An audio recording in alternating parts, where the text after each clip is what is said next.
లక్షలు పెట్టి ఈ ఊరికి రోడ్డు వేయడం జరుగుతుంది. ఎన్క్యాప్ కింద 30 లక్షల రూపాయల రోడ్డు ఈ ఊరికి ఇవ్వడం జరుగుతూ ఉంది. అలాగే వీడికి వచ్చినప్పుడు ఇంకొంచెం ఎలక్ట్రికల్ లైట్స్ కావాలా నైట్ టైం అని చెప్పి అడుగున్నారు. అవి కూడా తొందరలోనే కమిషనర్ గారు చేయిస్తామని చెప్పి అందరి ముందు చెప్పారు కాబట్టి తప్పకుండా అవి కూడా జరుగుతాయని కూడా తెలియజేస్తాం. మోటార్ రిపేర్ ఒకటి ఉంది, అది కూడా చేపిస్తామని చెప్పారు. మీరు అడిగినవన్నీ ఊర్లో అవసరం అన్నవన్నీ కూడా చేపిస్తామని, పూర్తిగా ఈ ఊరికి ఏం కావాలో అన్ని రకాలుగా కూడా చేపిస్తామని చెప్పి చెప్తా ఉన్నాం. మేము కమిషనర్ గారికి పదే పదే చెప్పింది ఏమేనంటే, కార్పొరేషన్లో బలవంతంగా కలిపినారు ఈ ఊర్లన్నీ. కార్పొరేషన్లో భాగం కాదు, ఇది బలవంతం పెళ్లి చేసుకున్నాక దాన్ని బాగా చూసుకోవాలా లేదా, చూసుకోకుండా పక్కన వదిలేశారు.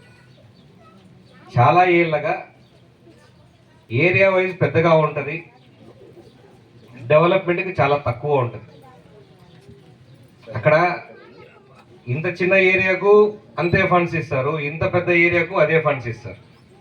అలా కాకుండా మేమేమి ఎక్కువ హైబ్రిడ్ మొత్తం అన్నీ కూడా మాకు అన్ని ఫుల్ ఫ్లెజ్డ్గా వాళ్ళకి చేసినట్టు చేయొద్దు, కానీ బేసిక్ నెసెసిటీస్ ఎక్కడెక్కడ ఉన్నాయో రోడ్లు, డ్రైన్లు, డ్రింకింగ్ వాటర్ మాత్రం 100% పూర్తి చేయండి అని చెప్పి కమిషనర్ గారిని 10 సార్లు కోరాం. ఆయన కూడా ఈ మధ్య కాలంలో దాంట్లో భాగంగానే జనరల్ ఫండ్స్ కింద 88 lakhs వరకు ఇచ్చారు.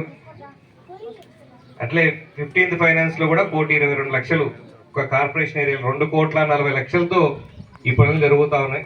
అలాగే కలెక్టర్ గారు కూడా మొన్న డిఎంఎఫ్ కింద సబ్మిట్ చేసాం. తొందరలో అవి వస్తే కూడా అవంగో 2 కోట్లు, దగ్గర 4.5 కోట్ల రూపాయల పనులు కార్పొరేషన్ ఏరియాలో ఈ 3.5 వార్డులలో 4 వార్డులలో చేయడం జరుగుతూ ఉంటుంది. సాధ్యమైన ఫండ్స్ ఇంకా మళ్ళీ పైన అడిగి ఉన్నాం, అవి వచ్చినప్పుడు అదనంగా చేస్తాం.